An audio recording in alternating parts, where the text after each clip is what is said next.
గురించి అంత జరిగితే నారాసుర రక్త చరిత్ర అని చెప్పి దీనికి చనిపోవటానికి కారణం అని చెప్పి చంద్రబాబు గారి మీద చెప్తుంటే నీ సొంత చెల్లె దాన్ని వ్యతిరేకిస్తుంటే దీనికి జగన్మోహన్ రెడ్డి ఏం సమాధానం చెప్తాడు? మరి ఏం గట్టిగా ఇస్తుంది.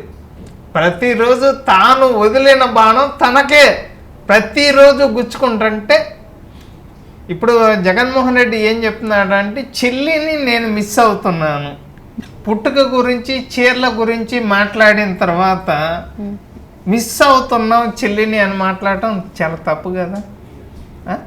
అట్లా మాట్లాడి ఇంట్లో వాటా అడిగి సాక్షి ఛానల్లో నాకు వాటా ఉంది అడిగిన పాపానికి సాక్షి ఛానల్లో తండ్రి ఫోటోని తీయటం జరిగింది. ఇట్లా ఎల్లో కలర్లో ఉండేదాన్ని మొత్తం కూడా బ్లూ కలర్లో మార్చటం జరిగింది. కాదు ఇప్పుడు ఈవిడ